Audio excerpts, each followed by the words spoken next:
Let's talk about the Taliban. They've been fighting the government and its allies in Afghanistan for 20 years. Today, they seem stronger than ever. The Taliban have adapted their tactics. They've gotten more brutal. And now the Americans are going home. It's time to end the forever war. Biden wants his troops out by September 11th, and that could strengthen the Taliban even more. So who exactly are the Taliban? How is it that they have so much power? And why are people worried they'll take over Afghanistan again?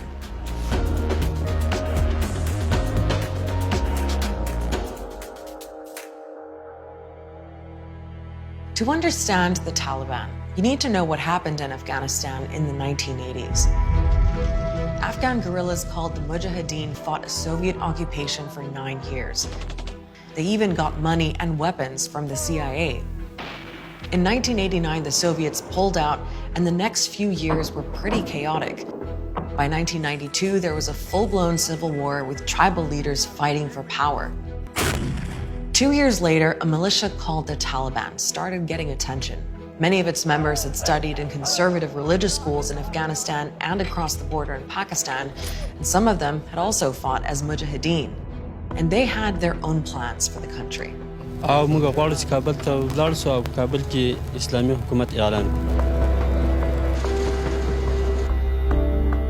people were so frustrated with this lawlessness, and the Taliban came marching along from Kandahar to city to city to city, saying, we're gonna make the cities safe for you again.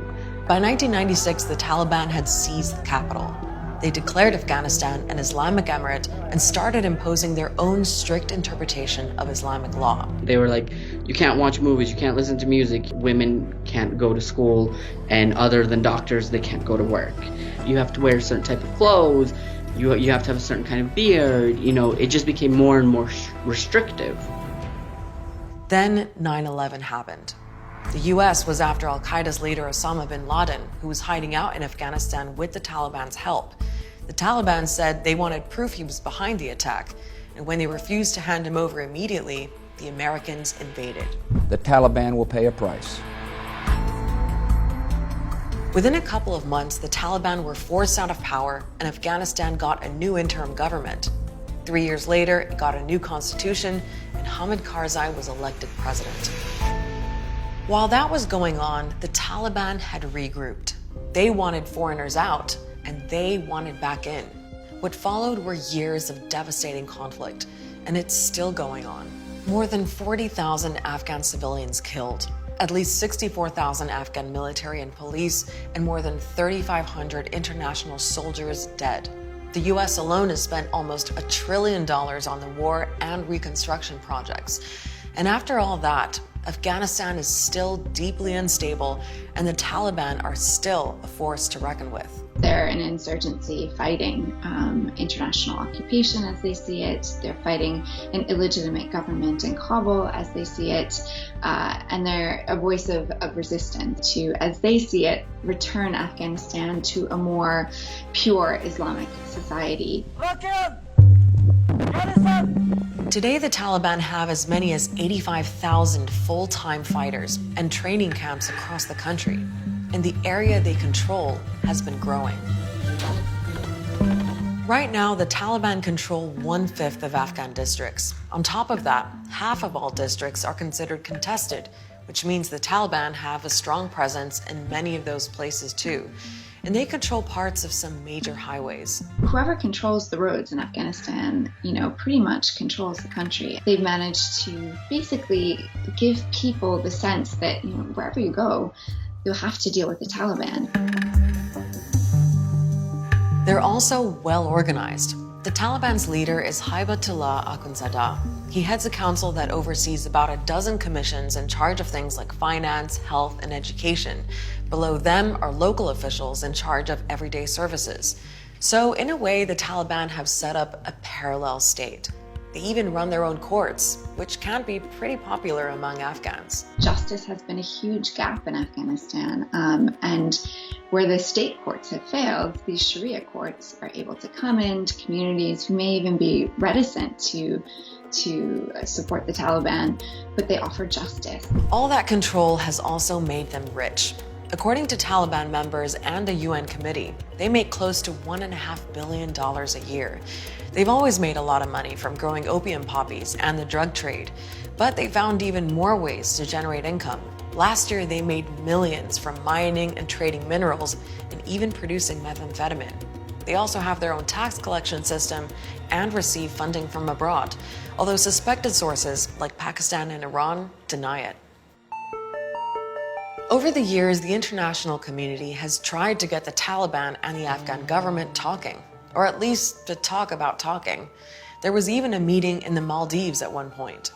And during a brief Eid ceasefire in 2018, Taliban and Afghan soldiers were seen mingling in Kabul, even praying together. But overall, peace negotiations haven't achieved much. The Ghani government has been incredibly antagonistic and sees the Taliban as a real existential threat to everything that they represent. The Taliban have been quite adamant on their demand that they want the re-establishment of their regime that was toppled by the US intervention. The question now is, what will happen when the roughly 10,000 US and NATO soldiers leave? Will the Afghan government be able to survive? And what will the Taliban do?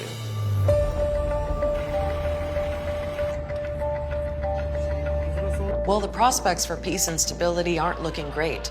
Even while peace talks have been going on, almost 1,800 Afghan civilians have been killed or injured in the first 3 months of this year.